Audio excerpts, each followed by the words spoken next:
Hi, the Dakas here. Welcome to this short conversation about the importance of friendship in marriage. It's amazing, actually, that most couples start as friends, they fall in love, but the Yeah. moment they get married, the friendship dies.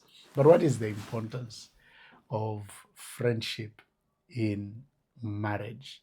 It's very important because it is when we understand the importance of it in marriage that we begin to see the need to sustain it.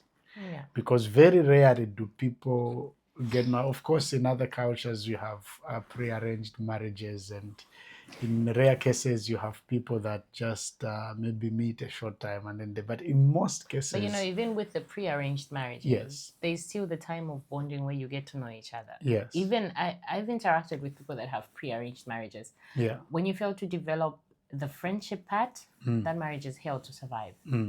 yeah. So you find that friendship is very, very important. But then, what is its importance in Yeah. marriage? Why is friendship important?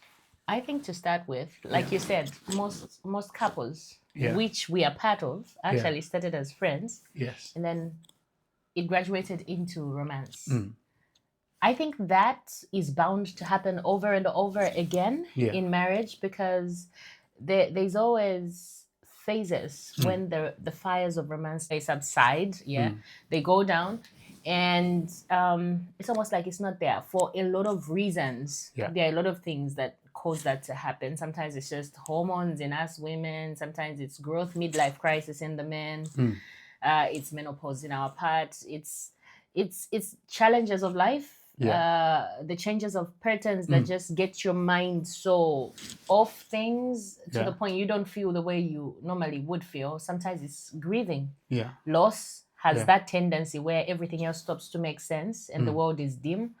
At that point, the last thing you want to do is really have a sexual relationship. Yeah. What you are needing at that point is company, it's comfort. Yeah. So friendship is important because the same way it graduated into love, It brought you together. yeah, that's the same way that when that erotic love dies down a little, the survival of that friendship can reignite. So friendship keeps you together. It keeps reigniting the fires of romance when they go down. When they go down.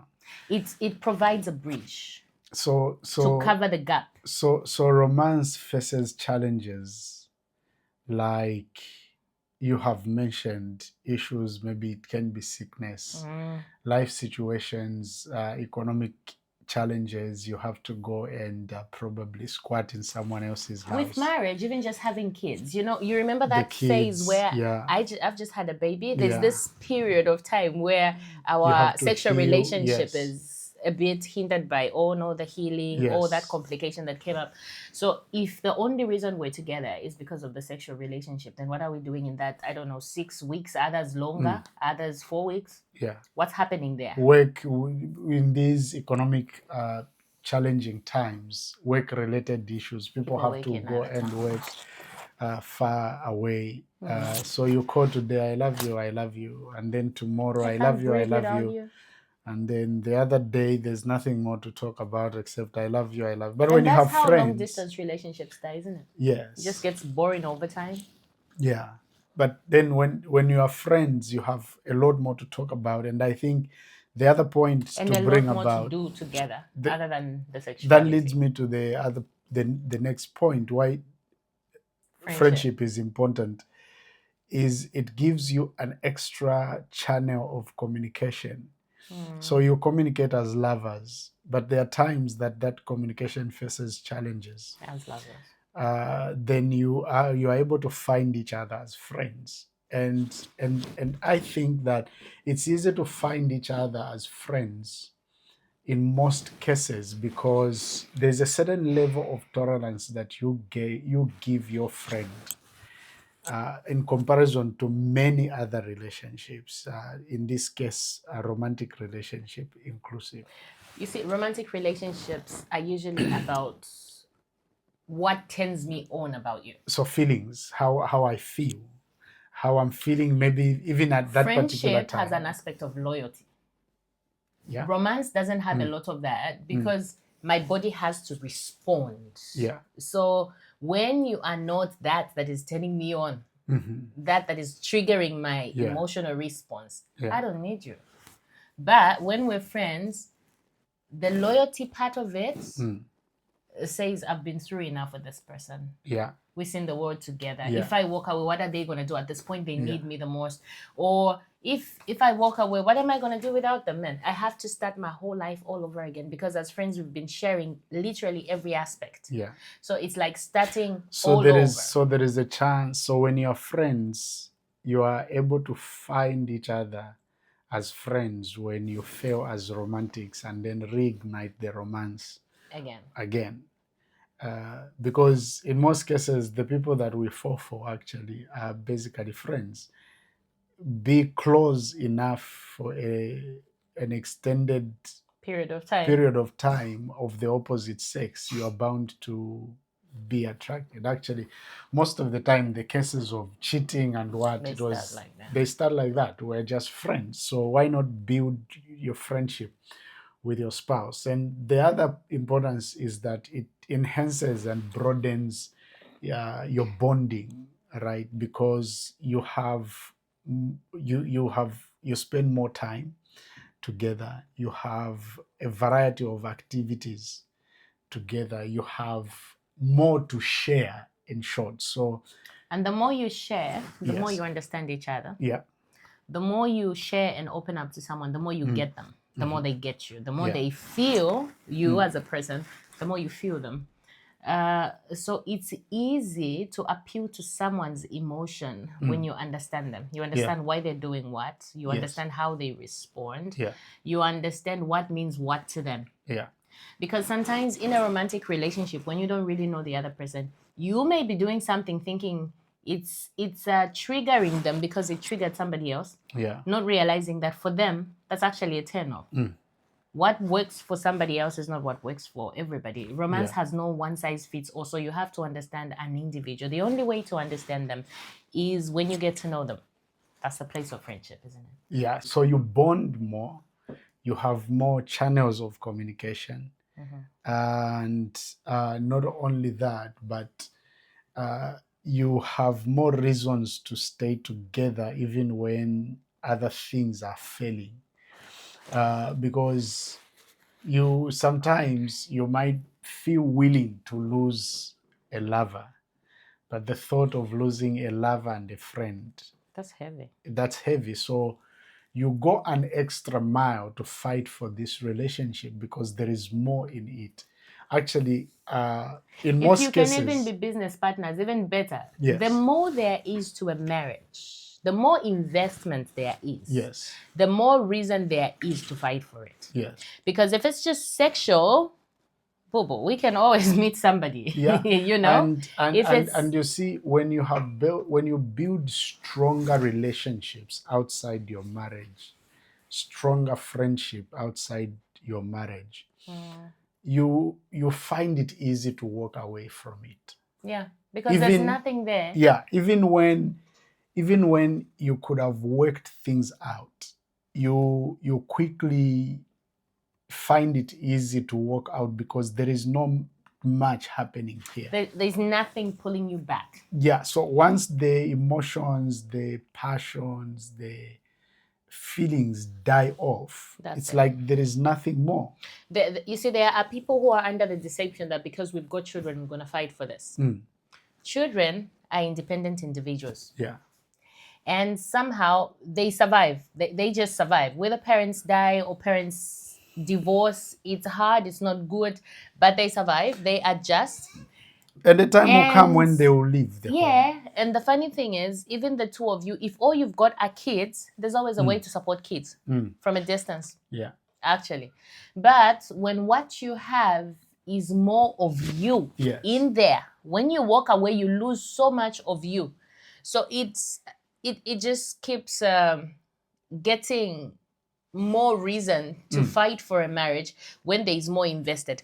Friendship survives on trust because you know this person so much that even when they are talking, you know what they are meaning, that they are not saying. Yeah. You get it. So friendship gives you something more, something stronger than just romance to fight for. With romance, without the fear of God, people have one night stands. Yeah. Actually, that are more fascinating because probably they don't know each other. There's nothing to preserve There's there. no It's just commitment. excitement. There's no Nothing. So commitment. friendship calls for commitment and loyalty, like you said. And once that is well established, it is difficult to walk away with. And this brings me to think about how do we now build the friendship. There are those that maybe the friendship died, or maybe Or they were never friends. they were never friends. Because maybe they were lucky enough to have love at first sight. At first sight, maybe they are dating now, but there's no friendship. How do you build friendship? I think the first thing to build friendship in marriage is find common interests. Okay, find your common interests. What do you mean by common interests? The things that we like, we both like. This is something that I think couples take for granted and never take to think, what do we like, and then explore it together. Okay. Most likely there's something that you both like, because see, the people that we get to befriend, in most cases we befriend them based on the likes, the things that we do together. Okay. Now you might be saying, but we have checked and we have very few things that we like. Well, major on the very few you like. It brings me to a second exciting. point. So the first one is, first of all, explore. What does he like? What does she like? What do I like? What is it that we both like? Major on those, focus on those, and grow those things. Okay. And as you grow those things, number 2, spend more time together growing those things. Yes. But then the question is, why is it so hard for couples to spend time together? That's the major question that a lot of people don't consider. In most cases, it has to do with the likes. Yeah, okay? It's because couples don't like each other. Number one, we don't explore what we both like. Okay, what is it that we both like, so that we can explore those interests together. Secondly, taking interest into what you like. Okay, so there, as we live, there are things that you like that I might not like, or I have no interest in. Okay, but then if they matter to you, it is important for me to find a way to develop interest, a level of interest. I mean, just a bit in what you like. Tolerance, should we put it like that? You know, if I like football, of course, unfortunately, I don't like football. But if I one of the few men I've seen boys. If for instance, most men like football, it wouldn't hurt for you as my wife once in a while to just sit and watch a match know that there's together. Manchester United. Watch a match together, or go out to the stadium and watch a match. You don't really like it, but I like it. So you take the time to come and support me in what I like. Okay? In that way, we are spending time together. That's how you spend time. That's why most couples can't spend time together, because number one, they don't explore look down on what another person likes. Yes, number one, they don't explore the common interests together. Number two, they don't take interest in what does my partner, my husband, my wife, what do they like that I can also, take part in them. The whole goal is to spend more time together. That's how you build friendship. And one caution there, just because you do not like something, it doesn't make it a silly or stupid thing to do. Yes. A lot of partners feel disrespected by the response they get from their partner about what they like. And that's why they just find it easier to move on and find somebody who perceives that thing as important, sane, and normal. So if you're partners, there's things that you're definitely gonna like. And then there's things you definitely never gonna like. You just have to tolerate. And then there's things that you can adjust on. So if your partner doesn't like something and it's harmful, you can be honest about it in a respectful way. in a reasonable way. But if it's not harmful or anything, not sinful, you just don't like it because it's not your preference. Yeah. Be careful not to disrespect them in how you put across your dislike, because you are pushing them away by Because doing that. yeah, because they'll find someone they would want to have to share that experience with. Yeah. Okay, so why not endure A little. and Make a little share, adjustment. and what you are doing there, not only are you spending time, but you are creating memories. Memories are something that we take for granted, but very important and very powerful. Where I go, if I'm away from you, the memories that we have created together would determine how I handle myself there, where I am, and how eager I will be looking back home. Okay, because of the things that we share, because of the memories that we've created. So by sharing interest and developing interest in other person, you are spending more time and you are creating memories that will carry you through in the dark days. There are times that you would feel like you look at your partner and you don't feel like looking at them twice, but the memories that you share will really matter. They can carry you through. So spend more time together. There are days you feel like you don't want to look at me again. I don't want to get in trouble. So Not look So- twice, boy. so Man. so boy. and lastly, I think under this point is something that you hinted at some point. Be deliberate in liking your partner. There are And being people, likable. yes, there are people who are Especially being likable. there are people who are married but they don't like each other. Yeah. Because you see, falling in love, that's why I always say that's why it's called falling in love. You don't decide to fall. You're just In most hopeless. cases, you fall in love. Falling in love is an emotional experience. It is Staying about in love passion. is the decision. Staying in love is a decision, and that decision involves friendship. And to like someone is a decision. No. I feel like to like someone is to be drawn to them. To love someone is a decision. To love someone is a decision. You are more in control of loving someone. Yeah. Than liking Okay, someone. I get. So you are drawn because Because of how they are. Because of what how they they do, are, how they what they present do, how they themselves. carry That is themselves. like. That is like. So Love. meaning that make an effort to like your partner, but take an extra effort to be likable. To be likable, so that your partner is drawn to you. So it makes it easier to spend time. Yes. You see what I mean by love is a decision. Because I fell in love with you. I started to feel like that.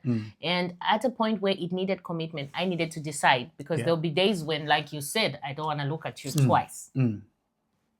But with liking, I have to be drawn to you.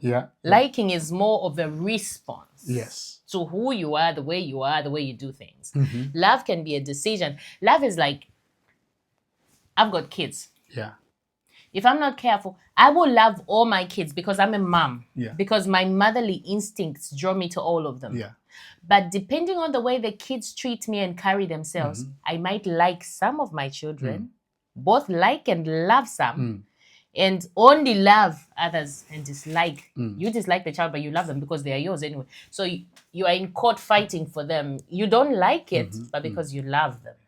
And then there's this one, you're always at the graduations and clapping and cheering them on. You love them and you like them. So God the way they behave. God loves his people, but he prefers Jacob to Esau because Esau is immoral. For a morsel of bread, he sold his birthright. Thank you. Thank Okay. you. Okay. That's the principle. So even as couples, we may not be immoral, but the immorality that man demonstrates is a choice he has. Yeah. It's an option he has. So even as couples, there's things that you may have an option about that you can do or not do, and that will trigger my response to you. So make the effort to be likable. Hygiene. Yeah.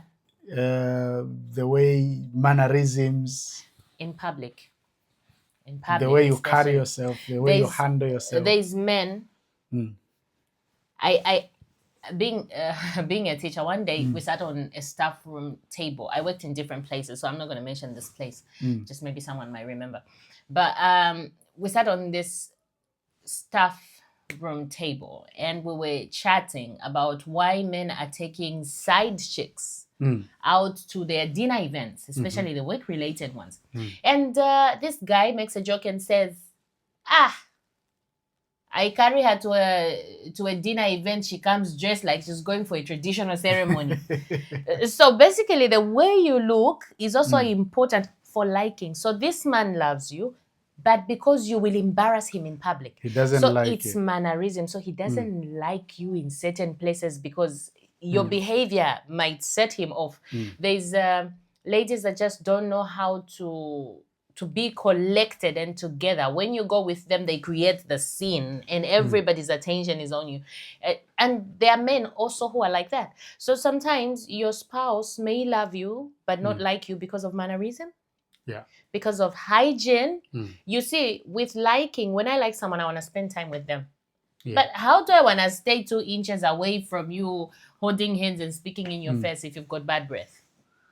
Yeah. So hygiene is very important. Selflessness. Yes. Being considerate. Respect. The way you talk to someone will bring them closer. Being understanding. Listening. Caring. Those are the things that you can work on, to even being generous. Trigger a response from your partner, from your spouse. You can love a stingy partner. They are your husband, but they are stingy. Doesn't mean you like them. Yeah. So be likable, guys. Work on being brothers and sisters likable. In that marriage. Work at liking your spouse, but work as twice to be likable. Because when you're likable, it's easier to spend time with you. And as we spend time, we bond, we become better friends. Yes. We create memories and we invest and we build something that we want to preserve. And now talking about the things that break friendship. So these can be at the beginning. Things that break friendship. Gossip. Yo, there is so many couples that are gossiping each other. Yes. And the problem with gossip, it always comes out. It's couples that you go back to your relatives, you go and gossip your spouse. It's going to come out when you least expect it. Yeah. Once it comes out, your spouse has learned that they cannot trust. And the moment I begin to gossip you is a sign that we are not friends. No. We are not friends. Because if you have an issue with me, you're supposed to come down. Exactly. And let's talk about it. There are people that would say, we cannot be friends. You cannot be friends with your husband or your wife because when you are in trouble, who are you going to tell? You need to have close friends that you can talk to about your issues. Why should I feel the need to go and talk to someone else about our issues? Before I talk to my spouse. First of all, we need to talk about them here. When we cannot resolve them, it's not even just friends that we should go to. Yes. You see, couples need to learn something. If you are going to get your marital issues out there, do not take them to your friends. Yes. Take them to places where you can get help, not to places where you're going to be entertained about your marital counselor, or a spiritual leader you can count on who has ability in that area. Exactly. Or maybe a respectable couple in your community that can be trusted, that can help. That's where you go. You don't because they are my friend then, and that's the biggest mistake. And that's the biggest mistake that we make and building friendships outside, stronger friendship. Not that you can't have friends outside your marriage. You should have friends. You should have friends. As a couple, you need friends. Yes. But then your strongest friendship should be with your spouse. So we talk about them here now. We talk about issues here now. We exhaustively talk. If we fail, then now we go and seek help in the right place, not to my friend because he's my friend. Just because he's my friend, it doesn't mean that he can help me with There my are marital friends issues. who are treating and taking their marriages a certain way. You know that this one can help me. That's different because you've gone there to them, not just because they are your friend, but in the capacity of somebody that is able Yeah. to help. So the second one is, so the first one is gossip that breaks friendship in marriage. The second one is misconceptions about marriage, like men are like this, women are like this, men are that, women are this, All men are uh, cheats. or women All women are are thou. thou. Those misconceptions, those prejudices, they become a barrier because you see, I you cannot be friends with someone who you think they are thou. What are we talking about? She can't Okay. comprehend. Because the principle of friendship is show me your friend, then I'll know who you are. Okay. So, and two cannot work unless they agree. And, Oh dear. you know, you cannot look down on someone. And unfortunate to say on this point to add, most men are actually very misogynistic towards women, inclusive of their wives. Spouse, yeah. Actually, their spouse is the premise on which they have judged every other woman. Every other woman. So you find that they have this talk about Women. women When they that only you know one think, woman. that you think, so how are you married then? How do you relate with that person? Because if that is your view, then probably you should have just been single. So these misconceptions, like a woman cannot be your friend, your wife cannot be your friend, said who? On what grounds? For what reason? You cannot tell your wife everything. Why can't you tell your wife everything? Because they are too And for us emotional, who they are don't reason. Christians, sometimes we even go like, look at Abraham when he went to sacrifice Isaac. He didn't even tell Sarah. You are basing your premise on a very wrong foundation because There was a situation that made Abraham not tell Sarah. It doesn't mean that exactly, every woman is in that situation. exactly. So every woman is different because you depending see, on the situations in our marriage. the moment I begin to pick and choose what to tell you and what not to tell you, then our friendship is conditional. It is already shaking. Friends, we hardly calculate what to say. It just flows. It just comes If I natural. have to calculate everything I have to say to you, we probably shouldn't be friends. As a matter of fact, We shouldn't friend, be you look maybe forward, professional colleagues. you look forward to share. We said the stupidest, little, Yes. silliest things. So you need to make sure that you don't allow these misconceptions of, stereotyping a particular gender, a man or a woman, your husband or your wife, and putting them in this blanket of they are like this, they are this, Yeah. and they are that. It is not going to help your marriage. And the other thing is pride and arrogance. Yeah. Nobody wants a proud and arrogant person. We get into marriage, and this springs in most cases from our gender roles sometimes, because the man is a provider. So he's the head. He has this stock. Who buys the food here? Yeah, that kind of I a thing. pay the rent. You all I shut feed up in all of this you. house. I keep all of you.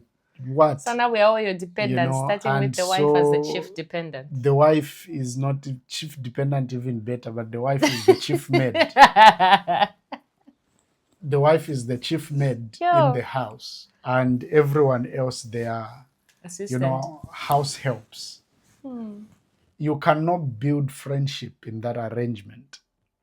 You see, or this can be a woman who probably in this period or in this season is in a place where she is supporting the family, maybe something has happened to the husband where this pride and arrogance where she now begins to feel like she should run the home, that is going to kill the friendship. Yes. Let me just come in there. With spouses, men that feel like, oh, because I pay the rent here, I buy the food here. You don't talk back when I talk. You are all just, it's just like everybody's just a dependent and your wife is the chief dependent. You see, life turns so fast. Yeah. So fast. Tables turn, they have no regard. You can be the chief provider today, tomorrow have a stroke and be bedridden for years. If the only thing you are in this house is the providing husband and not the friend, you need to tell me why I should be doing maid duties for you when you are not providing for 2 years and I have to help you toilet. You see why you need friendship? Yeah. Because one season favors you as a masculine man. You bring the food, you bring the rent, you bring everything.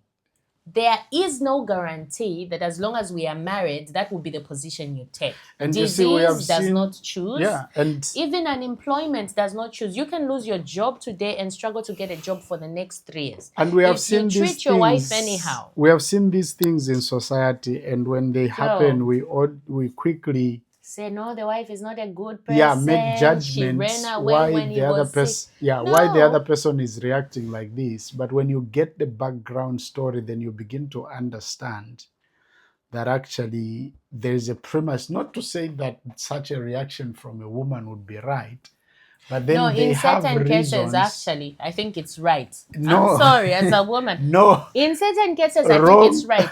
If you have married me as your house help and you say, because I pay you anyway for sweeping. Wrong will always when be you wrong. can't pay me, boo, I'm not going to sweep. Yo, what's going on here? Wrong will always be wrong. But anyway, I'm joking. jokes aside, what we are saying is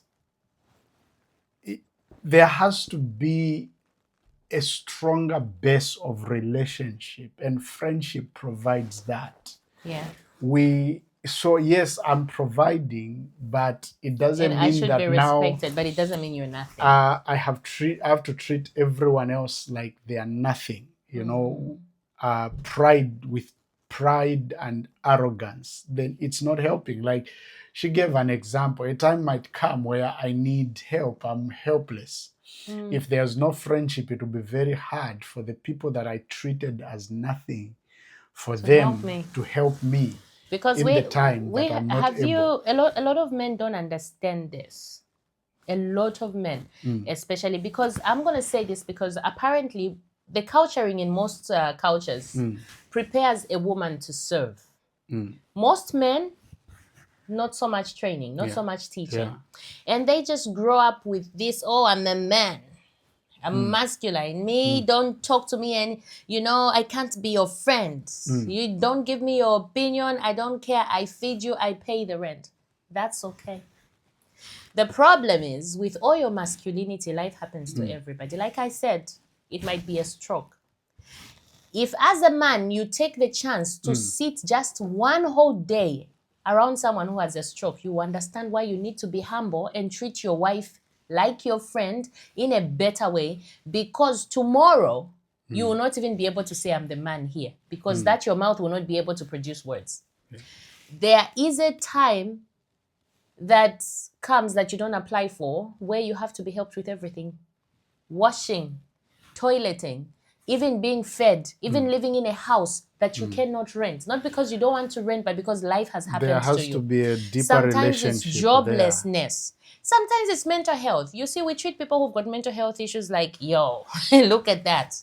That thing doesn't knock. And you don't even know that you're losing your mind when you're losing your mind. It can happen to you. So there has to be a deeper relationship. There has to be a deeper relationship that will give somebody the reason to become your carer without a pay. Because those seasons come.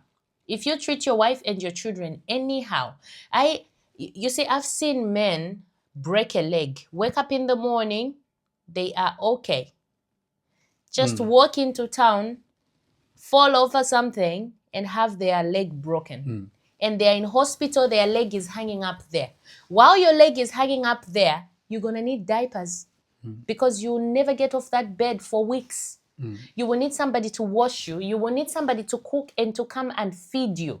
Now, a woman that you used to beat, a woman you used to mistreat in the name of I feed you, in that time when you are bedridden, when you have to be helped to walk and you can't provide, you need to tell me why they'll be that good to you. So sometimes, like Pastor said, we've got these women who are reacting a certain way when their husbands become hopeless, and society stereotypes them as, oh, they were only here for the money. Sometimes it's Until because we hear it doesn't make the sense. background. Why Yeah. am I being loyal to somebody that was a beast to me in the best of their days?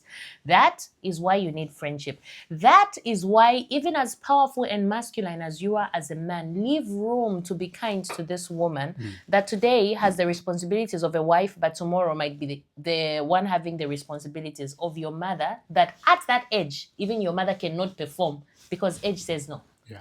At a certain age, even your mom can't nurse you. When you need all that washing help and diapers, your mom is not going to come. Under which culture?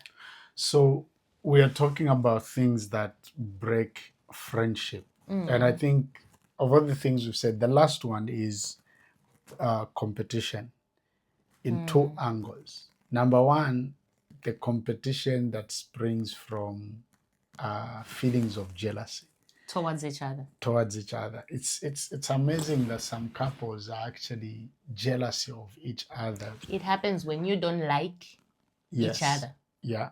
So you find that when the other one seems to maybe progressing career-wise, maybe they're earning more, there's this feeling of jealousy and competition that begins to spring forth. That's why it is very important that you are well bonded and you are doing things as us, not as me.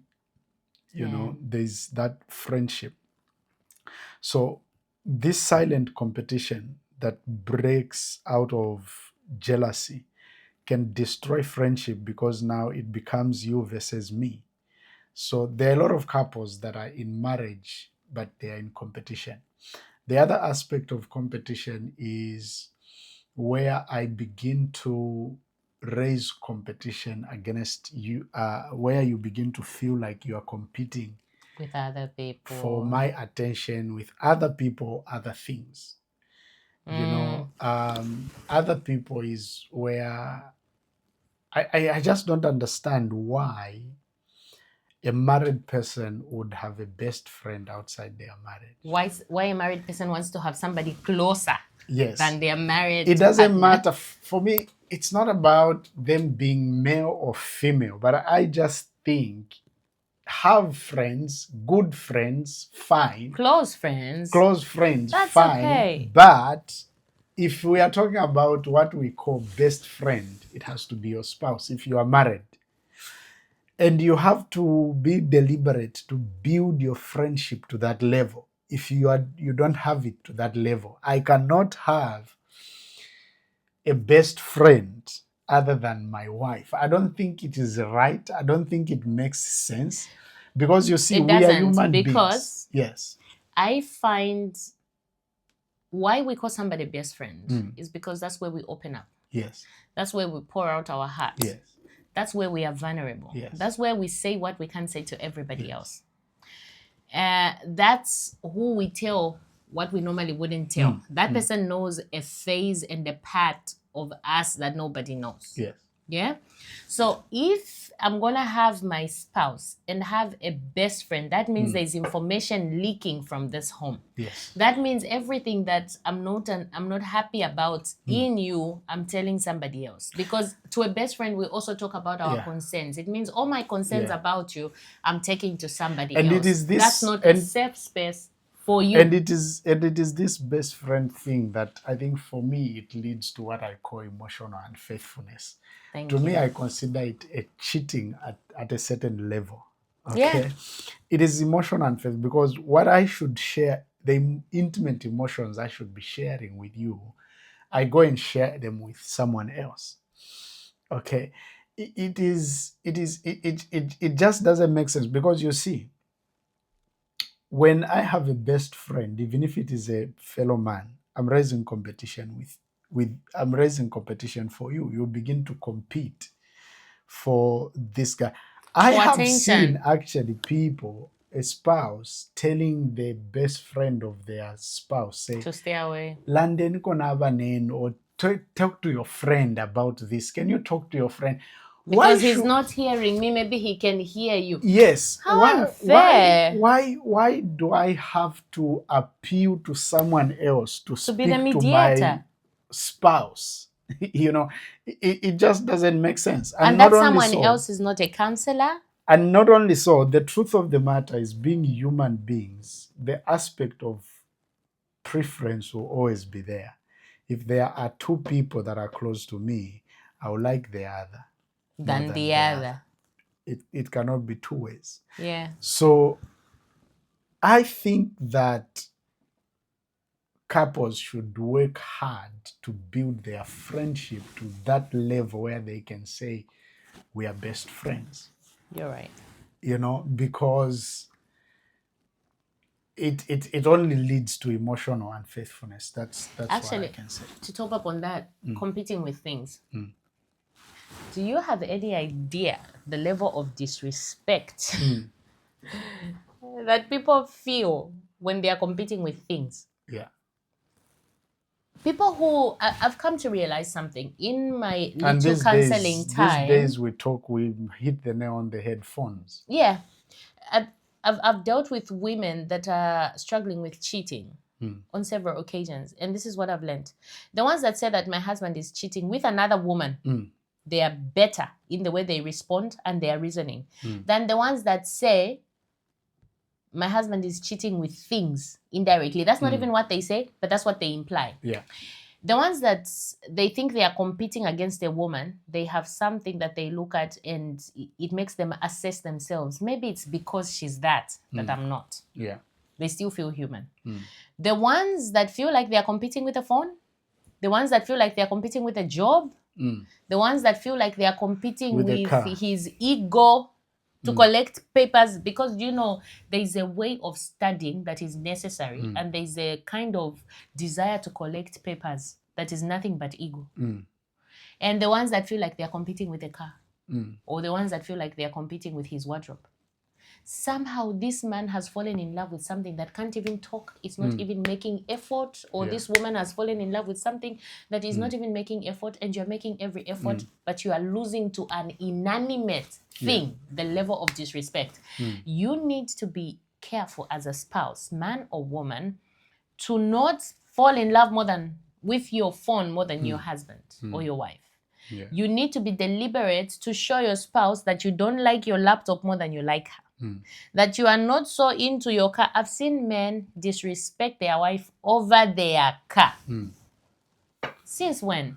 That just puts this person in a place where they hope you lose the job. Have you ever dealt with a couple and the wife just says, I keep praying that he loses his job, or the husband has lost the job and he's come home looking for sympathy, and she says, I'm happy. As we come to the close, actually, you've reminded me of, I don't know if you remember that lady that came to church when we were back in Zambia. So after the service, this woman walks up to me and says, actually, Pastor, what I want you to pray is that you pray that he loses his job. I was like, why would you ask that? Now, you can tell by the way she looks. It sounds like she's a bad person, but she's not a bad person. Not judging, but by the way she looks, you can tell that they need every single coin that the husband brings home, but she would rather. I said, why? It's because she said, because every time he gets paid, he doesn't come home. We don't even see the money he makes. And so you bring your spouse to a level where they feel that you're better suffering.